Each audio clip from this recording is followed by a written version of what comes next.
ಹೇಳಿದೆಲ್ಲ ಎಲ್ಲಾ ಕಡೆ ನಾನು ಸ್ಕೂಲಿದ ನೆಗೆಟಿವ್ ನೋಡ್ತಾ ಬಂದೆ. ಕುಣಿಗಲಲ್ಲಿ ಉಲ್ಟಾ ಹೊಡೆದು. ಕುಣಿಗಲಲ್ಲಿ ಒಬ್ರು ಪೇಂಟಿಂಗ್ ಆರ್ಟಿಸ್ಟ್, ಇದೆಲ್ಲ ಚಿತ್ರ ಎಲ್ಲ ಬಿಡಿಸುವ ದಿನೇಶ್ ಕುಮಾರ್ ಅಂತ ನಮ್ಮ ಸ್ನೇಹಿತರು.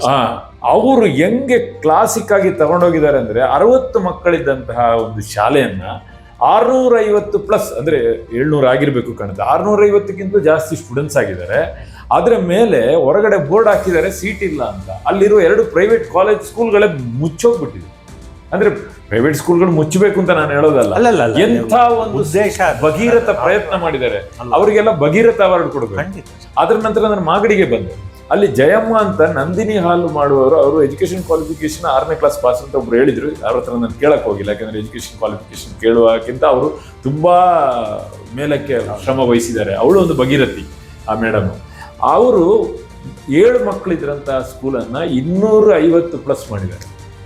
ಅಲ್ಲದೆ ಅಲ್ಲಿರೋ ಡೆಸ್ಕ್ ಬೆಂಚ್ಗಳನ್ನು ಮಾಡಿಸಿ ನಂದಿನಿ ಬೂತಿಂದ ಆ ಮೇಡಮ್ ಹಂಗೆ ಮಾಡಕ್ ಸಾಧ್ಯ ಆದ್ರೆ, ಆ ಸಹೋದರಿ ಹಂಗೆ ಮಾಡಕ್ ಸಾಧ್ಯ ಆದ್ರೆ, ಪೇಂಟಿಂಗ್ ಇಂದ ದಿನೇಶ್ ಅಮ್ಮನವರು ಒಂದು ಸ್ಕೂಲನ್ನು ಇಂಪ್ರೂವ್ ಮಾಡಕ್ ಸಾಧ್ಯ ಆದ್ರೆ, ನಾನು ಮುಖ್ಯಮಂತ್ರಿಗಳಿಗೆ ಹೇಳೋದು ಇವರಿಬ್ಬರನ್ನ ಇಡೀ ಕರ್ನಾಟಕದ ಕಮಿಟಿಯ ಮೆಂಬರ್ ಮಾಡಿ, ಸ್ಕೂಲ್ ಇಂಪ್ರೂವ್ಮೆಂಟ್ ಮೆಂಬರ್ ಕಮಿಟಿದು ಡೈರೆಕ್ಟರ್ ಆಗಿ ಮಾಡಿ. ಒಂದು ವೇಳೆ ಅವರಿಬ್ಬರಿಗಿಂತ ಚೆನ್ನಾಗಿ ಮಾಡೋರು ಇರ್ಬೋದು.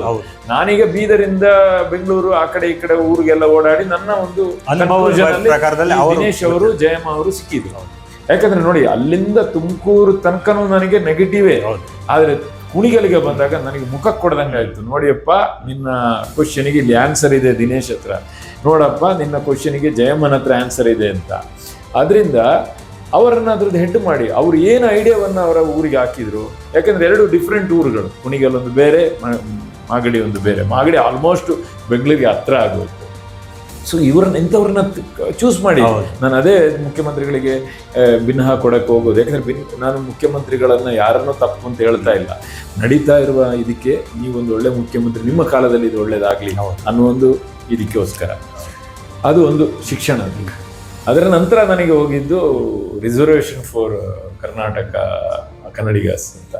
ಈಗ ನೋಡಿ ಸರ್, ನಾವು ಜಾಗ ಕೊಡ್ತೀವಿ, ಒಂದು ಮಲ್ಟಿನ್ಯಾಷನಲ್ ಕಂಪನಿಯವರು ಬರ್ತಾರೆ, ಅವರಿಗೆ ಜಾಗ ಕೊಡ್ತೀವಿ. ನಮ್ಮ ಸರ್ಕಾರ ಅಲ್ಲ, ಯಾವುದೇ ಕೊಡ್ತಾರೆ, ಅದು ತುಂಬಾ ಕಮ್ಮಿ ರೇಟಲ್ಲಿ ಕೊಡ್ತಾರೆ ಅಂತ ನನಗೆ ಮಾಹಿತಿ ಒಬ್ರು ಕೊಟ್ಟಿದ್ರು. ನನಗೆ ಅದರ ಬಗ್ಗೆ ದಾಖಲೆ ಇಲ್ಲ, ಬಟ್ ಒಬ್ರು ಹೇಳಿದ ಪ್ರಕಾರ ನಾವು ಕಮ್ಮಿ ರೇಟಿಗೆ ಜಾಗ ಕೊಡ್ತೀವಿ, ಆ ಕನ್ಸ್ಟ್ರಕ್ಷನ್ಗೆ ಬೇಕಾದಂತಹ ಎಲ್ಲ ಸೌಕರ್ಯಗಳನ್ನು ಕೊಡ್ತೀವಿ, ಅವರಿಗೆ ನೀರಿನ ಸೌಕರ್ಯ, ಅವರಿಗೆ ವಿದ್ಯುತ್ ಶಕ್ತಿ ಎಲ್ಲ ಸೌಕರ್ಯಗಳನ್ನು ಫಸ್ಟಿಗೆ ನಾವು ಒದಗಿಸ್ತೀವಿ. ತದನಂತರ ಸಾರಿಗೆ ಸೌಕರ್ಯ ಎಲ್ಲ ನಾವು ಆ ಕಂಪನಿಗೆ ಕೊಡ್ತೀವಿ. ಆದರೆ ಕಂಪನಿಗಳಲ್ಲಿರುವ ಜನಗಳು ಕನ್ನಡಿಗರಷ್ಟು ಬಹಳ ಕಮ್ಮಿ.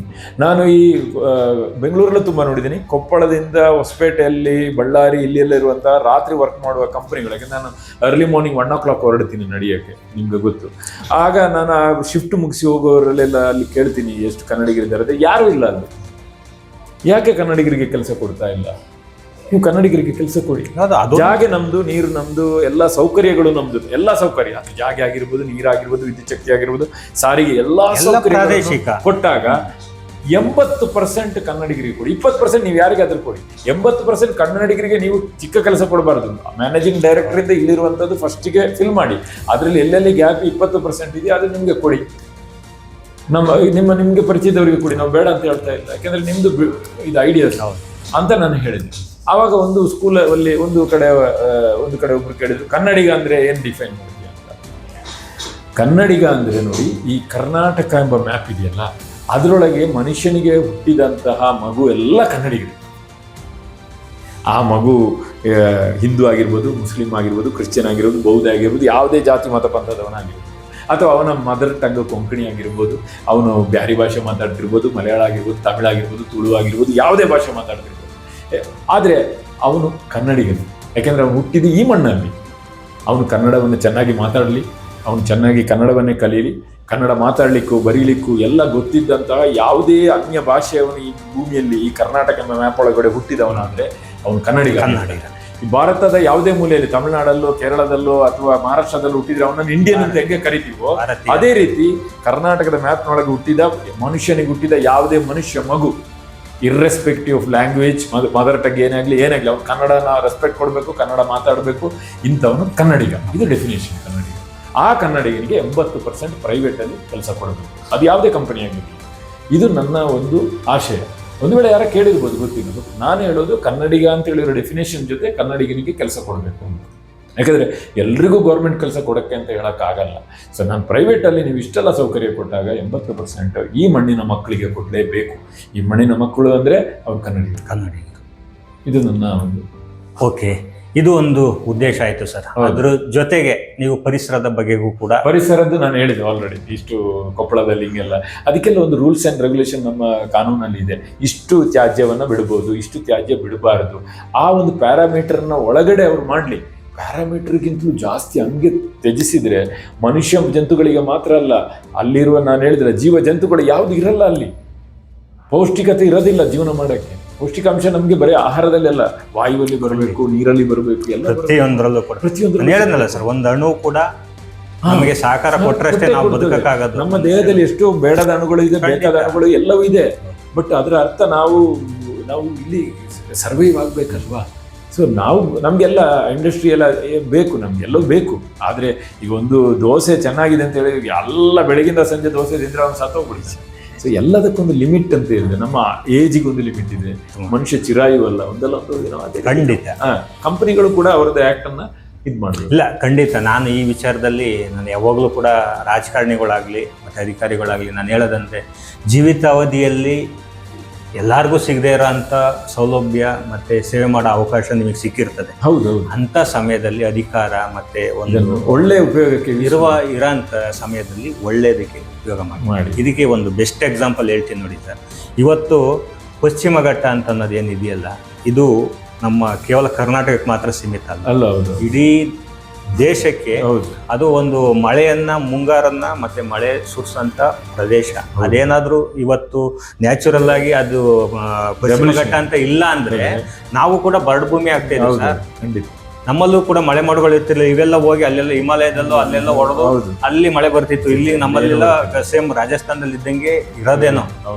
ಬಟ್ ಇಂಥ ನೈಸರ್ಗಿಕವಾಗಿ ಕೊಟ್ಟಿರೋ ಅಂಥದ್ದನ್ನ ನಾವು ಇಲ್ಲಿರೋಂಥ ಕೆಲವೊಂದಷ್ಟು ಜನ ಅವರ ಈ ಹಣ ಬಂದಾಗ, ಅಧಿಕಾರ ಬಂದಾಗ ಅವರ ತಲೆನಲ್ಲಿ ಏನು ಬರುತ್ತೋ ಗೊತ್ತಿಲ್ಲ, ಅದನ್ನೆಲ್ಲ ಕೊರೆದು ಮನುಷ್ಯ ನಾನು ಅಭಿವೃದ್ಧಿ ಅಭಿವೃದ್ಧಿಲಿ ನಾನು ಉದ್ಧಾರ ಆಯ್ತೀನಿ ಇಲ್ವೋ ಗೊತ್ತಿಲ್ಲ, ಬಟ್ ಅಭಿವೃದ್ಧಿ ಹೆಸರಿನಲ್ಲಿ ನಾನು ಎಲ್ಲದನ್ನು ಒಂದು ಸಮಾಪ್ತಿ ಮಾಡಬೇಕು ಅನ್ನೋ ಲೆವೆಲ್ಗೆ ಇವತ್ತು ಮನುಷ್ಯ ಬರ್ತಾ ಇದ್ದಾನೆ. ಇದಕ್ಕೆ ಕಾರಣ ಏನಂತಂದರೆ, ಈಗ ಶಿವಮೊಗ್ಗದಿಂದ ಮಂಗಳೂರವರೆಗೂ ರೈಲ್ವೆ ಇದನ್ನ ಮಾಡಬೇಕು, ಸುರಂಗ ಮಾಡಬೇಕು ಅಂತ ಮಾಡ್ತಾ ಇದ್ದಾರೆ ಸರ್. ಆಗುಂಬೆ ಅಂತ ಅನ್ನೋದು ಎಷ್ಟು ಪ್ರಪಂಚದಲ್ಲೇ ವೈವಿಧ್ಯವಾದ ಸ್ಥಳ ಅಂದರೆ ಸರ್, ಈ ಏನಿದು ಕಿಂಗ್ ಕೋಬ್ರಾ ಒಂದು ಏನಿದೆಯಲ್ಲ ಅಲ್ಲಿ, ಅದಕ್ಕೆ ಬದುಕಬೇಕಾದಂಥ ಒಂದು ಪರಿಸರ ಅಲ್ಲಿ ಮಾತ್ರನೇ ಇರೋದು ಸರ್, ಬೇರೆ ಎಲ್ಲೂ ಅಷ್ಟು ಕಾಣಿಸಿಗಲ್ಲ ಅಂತ ಊರಗ. ಮತ್ತೆ ಈ ಇನ್ನೊಂದು ಸಿಂಗಳಿಕ ಇದೆ ಸರ್, ಸಿಂಹ ಬಾಲದ ಸಿಂಗಳಿಕ ಅಂತ. ಅದು ಹಿಮಾಲಯ ಬಿಟ್ರೆ ಬೇರೆ ಎಲ್ಲೂ ಕಂಡು ಬರೋದಿಲ್ಲ ಸರ್, ಅದು ಇಲ್ಲಿ ಮಾತ್ರನೇ ಇರೋದು ಅಂತ. ಮತ್ತೆ ಇಷ್ಟೊಂದು ಜೀವ ವೈವಿಧ್ಯ. ನಾವು ಆಕ್ಚುಲಿ ಮನುಷ್ಯನನ್ನು ಮಾತ್ರ ಡಿಪೆಂಡ್ ಅಲ್ಲ, ಪ್ರತಿ ಒಂದು ಜೀವ ಚರಾಚರಗಳ ಮೇಲೂ ನಾವು ಡಿಪೆಂಡ್ ಆಗಿದ್ದೀವಿ. ಎಷ್ಟೊಂದು ನದಿ, ತೊರೆಗಳು ಮತ್ತೆ ಜಲಪಾತಗಳು ಹುಟ್ಟೋದು ಅಲ್ಲಿ ಬೀಳ್ತಾ ಇರ್ತಕ್ಕಂಥ ಮಳೆ. ಮತ್ತೆ ದೇಶದ ದಕ್ಷಿಣದ ಚಿರಪುಂಜಿ ಅಂತಾನೆ ಕರಿತೀವಿ. ಅಷ್ಟು ಮಳೆ ಬೀಳಂತ ಪ್ರದೇಶವನ್ನ ಅದರೊಟ್ಟಿಗೆ ಅದು ಇರಕ್ಕೆ ಬಿಟ್ರೆ ನಾವು ಮನುಷ್ಯ ಕುಲ ಕೂಡ ಸ್ವಲ್ಪ ದಿವಸ ಪೂರ್ತಿ ಬದುಕ್ತೀವೋ ಇಲ್ಲವೋ ಗೊತ್ತಿಲ್ಲ, ಬಟ್ ಸ್ವಲ್ಪ ದಿನ ನೆಮ್ಮದಿಯಾಗಿ ಬದುಕಬಹುದು. ನೇಚರ್ಗೆ ಎಗೇನ್ಸ್ಟ್ ಹೋಗುವ ಯಾವ ಅಭಿವೃದ್ಧಿ ಮಾಡಿ ಏನು ಪ್ರಯೋಜನ. ಆದರೆ ಅದನ್ನ ಕಟ್ಟಿ ಸುರಂಗ ಮಾಡಬೇಕು ಅಂತ ಇದ್ದಾರೆ. ಸುರಂಗ ಮಾಡಿದ್ರೆ ನೀವು ಅಲ್ಲಿ ಸಡಿಲವಾದ ಮಣ್ಣು, ಅದರಿಂದನೇ ಮರ ಗಿಡಗಳು ಬೆಳೆದಿರಳ್ತಾ ಇರೋದು. ಈ ಸುರಂಗ ಮಾಡಿದಂಥ ಅಂಥ ಡೈನಮೆಂಟ್ ಇಡ್ತೀರಾ ನೀವು, ಅಷ್ಟೊಂದು ರಸ್ತೆ ಅಭಿವೃದ್ಧಿ ಮಾಡ್ತೀರಾ ಸರ್. ನಾನು ಒಂದೇ ಒಂದು ಕಾರಣ ಕೇಳೋದೇನಂತಂದರೆ, ಈ ಉಡುಪಿನಲ್ಲಿ ಒಳ್ಳೆ ಆಸ್ಪತ್ರೆಗಳಿದ್ದಾವೆ, ಬೆಂಗಳೂರಲ್ಲಿ ಒಳ್ಳೆ ಹಾಸ್ಪಿಟ್ಲ್ಗಳಿವೆ, ಶಿವಮೊಗ್ಗದಲ್ಲಿ ಹಾಸ್ಪಿಟ್ಲ್ ಇದೆ. ನೀವು ಶಿವಮೊಗ್ಗ, ತೀರ್ಥಹಳ್ಳಿ ಅಷ್ಟು ದೊಡ್ಡ ಹಾಸ್ಪಿಟ್ಲು ಮಣಿಪಾಲಲ್ಲಿ ಇದೆ ಅಂತಂದರೆ, ನೀವು ಮನ್ಸು ಮಾಡಿದ್ರೆ ಇಲ್ಲಿ ಕಟ್ಟ ಅಂಥದ್ದು ಏನೋ ದೊಡ್ಡ ವಿಚಾರ ಅಲ್ಲ. ಇದನ್ನು ನಾನು ಡಿಸೆಂಟ್ರಲೈಸೇಷನ್ ಆಫ್ ಇದು ಅಂತ ನಾನು ಅದನ್ನು ಒಂದು ಇದರಲ್ಲಿ ಹಾಕಿಲ್ಲ. ನಾನು ಅದು ಅನುಭವದಿಂದ ಬಂದಿದ್ದು. ಈಗ ಅನುಭವದಿಂದ ಬಂದಿದ್ದು ಕೆಲವೆಲ್ಲ ಇದೆ ಈ ಪಾದಯಾತ್ರೆಯಲ್ಲಿ. ಅದರಲ್ಲಿ ಇದೊಂದು ಗುಲ್ಬರ್ಗ, ಬೀದರ್, ರಾಯಚೂರು ಹಿಂಗೆ ಹೋದಾಗ ಅಲ್ಲೆಲ್ಲ ಬೋರ್ಡ್ ಜಾಗೆ ಮಾರಾಟಕ್ಕಿದೆ ಅಂತ. ನಾನು ಅಲ್ಲಿರುವ ಬೆಳಿಗ್ಗೆ ರೈತರು ಬೇಗ ಅಂತ ಹೇಳ್ತಾರೆ. ಅವರು ಟೀ ಕುಡಿತಾ ಇರುವಾಗ ನಾನು ಕೇಳಿದೆ ಯಾಕೆ ಮಾಡ್ತಾ ಇದ್ದಾರೆ ಅಂದರೆ, ಅವರು ಹೇಳ್ತಾ ಇರೋದು ನಮ್ಮ ಮಕ್ಕಳೆಲ್ಲ ಏನು ಬೆಂಗಳೂರು, ಅಮೆರಿಕ ಎಲ್ಲ ಸೆಟ್ಲ್ ಆಗಿದ್ದಾರೆ, ಇದು ನಡೆಸಕ್ಕಾಗಲ್ಲ, ಅದು ಇದು ಅಂತ. ನಾನು ಏನು ಹೇಳೋದು ಅಂತ ಹೇಳಿದ್ರೆ, ವರ್ಕ್ ಫ್ರಮ್ ಹೋಮ್ ಅಂತ ಹೇಳಿರೋ ಒಂದು ಕಾನ್ಸೆಪ್ಟು ಕೊರೋನಾದಿಂದ ಬಂದಿದ್ದು. ಹೋಮ್ ಅಂತ ಹೇಳಿದ್ರೆ ಎಲ್ಲಿಯಾದ್ರೂ ಇರ್ಬೋದು, ನೀವು ಬೀದರ್ನಲ್ಲಿ ಇರಿ, ಬೆಳಗಾವಿನಲ್ಲಿ ವರ್ಕ್ ಫ್ರಮ್ ಹೋಮ್. ಟೆಕ್ನಾಲಜಿ ಎಷ್ಟೊಂದು ಫಾಸ್ಟ್ ಆಗಿದೆ, ವಿದ್ಯುತ್ ಶಕ್ತಿ ಎಷ್ಟೊಂದು ಫಾಸ್ಟ್ ಆಗಿದೆ ಇಲ್ಲಿ ಅಂತ ಹೇಳಿದ್ರೆ ಅದಕ್ಕೆ ಲೆಕ್ಕ ಇಲ್ಲ. ನಮ್ಮ ಕರ್ನಾಟಕ ಅಂತ ಹೇಳಿದ್ರೆ ಒಂದು ಕಾಲದಲ್ಲಿ ವಿಜಯನಗರ ಸಾಮ್ರಾಜ್ಯದಲ್ಲಿ ಬೀದಿಯಲ್ಲಿ ಚಿನ್ನ ಮಾರ್ತಾ ಇದ್ದಂತಂದ್ರೆ ನಮ್ಮ ಸಂಪತ್ತು ನೀವು ಲೆಕ್ಕ ಹಾಕಿ. ನಾವು ಅಷ್ಟು ದೊಡ್ಡ ಸಂಪತ್ ಭರಿತರು, ನಮ್ಮನ್ನ ನಾವು ಹೊಗಳೋದಲ್ಲ ಕನ್ನಡಿಗರನ್ನು. ಖಂಡಿತ ನಮ್ಮ ಕನ್ನಡಿಗರಷ್ಟು ಸಂಪತ್ ಭರಿತರು ಈ ಪ್ರಪಂಚದಲ್ಲಿ ಯಾರು ಇರಲಿಲ್ಲ. ಪ್ರಪಂಚದಲ್ಲಿ ನಾನು ಹೇಳ್ತಾ ಇರೋದು ಯಾರು ಇಲ್ಲ. ಯಾಕಂದ್ರೆ ಬೀದಿಯಲ್ಲಿ ಚಿನ್ನ ಮಾರ್ತಾ ಇದ್ದವರಂದ್ರೆ ನಾವೇನು ಅಂತ ಇಂಥ ಜನಗಳಲ್ಲ. ನಾವು ಶ್ರೀಮಂತರು, ನಾವು ಕನ್ನಡಿಗರು ಅಂದ್ರೆ ಮನಸ್ಸಲ್ಲಿ ಶ್ರೀಮಂತಿಗಿದೆ, ಅದನ್ನು ಮಿಸ್ಯೂಸ್ ಮಾಡ್ತಿದ್ದಾರೆ ಬೇರೆಯವರು. ನಾವು ಸಂಪತ್ ಭರಿತರು, ನಾವು ಇಲ್ಲ ಅಂತ ಹೇಳಕ್ ಆಗ್ತಾ ಇಲ್ಲ, ನಾವಂತೂ ಸಂಪತ್ ಭರಿತಾರೆ. ಕೃತಕ ದೀಪ ಕತ್ತಲಲ್ಲಿ ಕಳೆದು ಹೋಗದಂತೆ, ಸೂರ್ಯ ಚಂದ್ರ ತಾರೆಯಾಗಿ ಹೊಳೆದು ಬಾಳುವಂತೆ.